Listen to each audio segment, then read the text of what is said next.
Dear students, आपसे पिछले 2 session में हमने फिजिक्स के इंट्रोडक्शन की चर्चा की।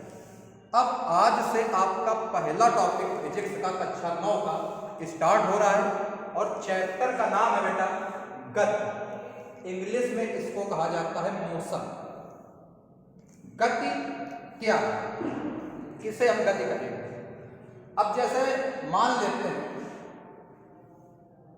कि जैसे कोई बस कानपुर से चलना स्टार्ट करी और आकर जहानाबाद में रुक गई, तो अब कुल मिला के हमने देखा क्या कि बस की स्थिति में परिवर्तन हुआ कि वो कानपुर से कहां पे आ गई, जहानाबाद में। अब यदि यही हम मान लें जैसे कोई हमने एक छोटा सा पौधा लगाया, कल वो थोड़ा सा ऊंचाइयों पे पहुंच गया, तो हमने देखा क्या कल जो पौधा हमारा छोटा सा था आज वो बड़ा हो गया, अर्थात उसकी वृद्धि में परिवर्तन हुआ, तो इसको भी हम गति कह सकते हैं। तो अर्थात एक शब्द बार बार आ रहा है और वो है आपका परिवर्तन, अर्थात बेटा चेंजमेंट। क्या मतलब हुआ इसका? चेंज। अगर किसी वस्तु में समय के साथ परिवर्तन आ रहा है, उस परिवर्तन को ही बेटा कहा जाता है गति। क्या कहा जाता है? गति। क्लियर हुई बात? अब ये परिवर्तन हमारा दो तरीके से आ सकता है, दो तरीके से। एक आपका प्रत्यक्ष परिवर्तन। प्रत्यक्ष परिवर्तन से बेटा तात्पर्य ये है कि वो परिवर्तन जो हमको दिखाई दे, अर्थात जैसे बस को हमने पहले कानपुर में देखा, फिर जहानाबाद में देखा, अर्थात बस में जो परिवर्तन आ रहा है, बस की गति में जो परिवर्तन आ रहा है, वो प्रत्यक्ष परिवर्तन। अब इसके बाद बेटा अप्रत्यक्ष परिवर्तन, वो परिवर्तन जो हमको दिखाई ना दे। जैसे हवा चलती है, उसका हमको केवल आभास होता है, लेकिन हवा तो हमको नहीं दिखती है। लेकिन पेड़ पौधे जब हिलते हैं तो हमको लगता है, हमको दिखाई देता है कि हवा द्वारा गति हो रही है, तो उसका जो परिवर्तन होगा वो अप्रत्यक्ष परिवर्तन होगा। अर्थात एक बार पुनः परिवर्तन मीन्स गति, और गति में परिवर्तन होता है दो प्रकार से, प्रत्यक्ष परिवर्तन, अप्रत्यक्ष परिवर्तन। तो इस हिसाब से हमारी गति भी दो भागों में डिवाइड होगी।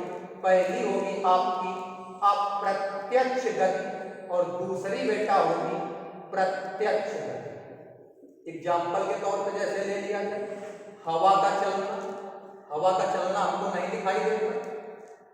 इसके बाद पृथ्वी का अपने अक्ष पर घूमना, तो पृथ्वी का अक्ष पर घूमना भी हमें नहीं दिखाई देता।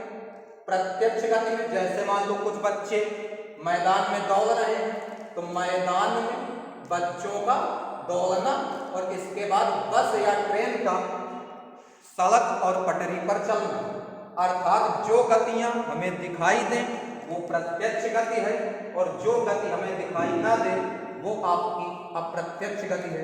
क्लियर? अब अगर गति को बेटा बांटा जाए तो गति को कई प्रकार से बांटा जा सकता है। पहली है आपकी रैखिक गति। रैखिक गति को इंग्लिश में बोलते हैं लिनियर मोशन। अब रैखिक गति क्या है?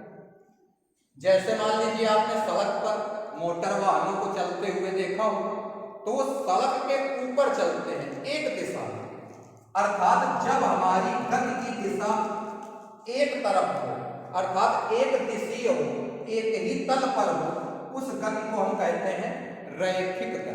कौन सी गति? रैखिक गति, लिनियर मोशन। अब इसके बाद बेटा दूसरी है आपकी घूर्णन गति। घूर्णन गति या इसी को हम कहते हैं वृत्तीय गति। इंग्लिश में बेटा इसको बोला जाता है सर्कुलर मोशन।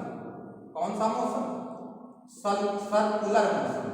तो अब वृत्तीय गति में जैसे पृथ्वी सूर्य के चारों ओर चक्कर लगाती है, तो एक बिंदु के परिता घूमती है, अर्थात एक बिंदु के परिता जो गति होती है उसको हम घूर्णन गति कहते हैं या वृत्तीय गति कहते हैं। घड़ी की सुइयां एक पॉइंट के चारों ओर घूमती है, तो वो भी आपकी वृत्तीय गति हो गई। लेकिन वृत्तीय गति के दो उदाहरण देखो बन गए। पृथ्वी का घूमना हमको नहीं दिखाई देता, मतलब वो अप्रत्यक्ष गति है, लेकिन घड़ी की सुइयां हमको घूमती हुई दिखाई देती है, मतलब वो कैसी गति हो गई? प्रत्यक्ष गति। लेकिन दोनों को यदि देखा जाए तो वो कैसी गतियां हैं? वृत्तीय गति। अब एक बेटा आपकी और गति है जिसको कहा जाता है सापेक्ष गति अर्थात रिलेटिव मोशन। तो इसको जानने से पहले हमको एक चीज जाननी पड़ेगी कि ब्रह्मांड में वस्तुएं दो अवस्थाओं में ही रह सकती हैं।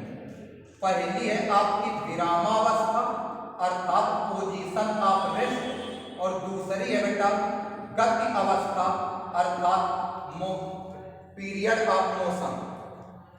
विरामावस्था पीरियड ऑफ रेस्ट, गति अवस्था पीरियड ऑफ मोशन। तो अर्थात यदि कोई वस्तु विरामावस्था में है तो विरामावस्था में ही रहना चाहिए, और यदि गति अवस्था में है तो गति अवस्था में ही रहना चाहेगी जब तक कि उस पर बाहर से कुछ परिवर्तन न किए जाए। तो अब हमें ये तो क्लियर हो गया बेटा कि वस्तुएं कितनी अवस्थाओं में रह सकती हैं, या तो वस्तु विरामावस्था में रह सकती है या तो गति अवस्था में रह सकती है।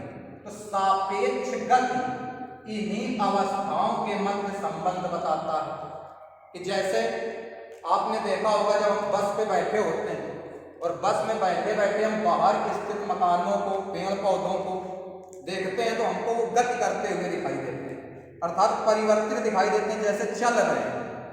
तो उसमें होता क्या, बस हमारी गति अवस्था में होती है, लेकिन बस के अंदर हम बैठते हैं तो किस अवस्था में होते हैं, विराम अवस्था में होते हैं। और जो बाहर स्थित वस्तुएं हैं वो भी किस अवस्था में होती हैं, विराम अवस्था में होती हैं, परंतु हमको किस अवस्था में दिखती हैं, गति अवस्था में दिखती है।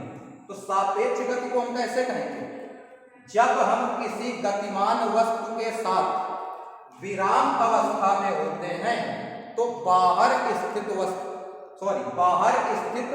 विराम अवस्था की वस्तुएं हमें गति अवस्था में दिखाई देती हैं। एक बार पुनः, जब हम किसी गतिमान वस्तु के साथ विराम अवस्था में होते हैं तो हमें बाहर स्थित विराम अवस्था की वस्तुएं गति अवस्था में दिखाई देती हैं। इस संबंध को या गति के इस संबंध को सापेक्ष गति कहते हैं अर्थात रिलेटिव मोशन कहते हैं।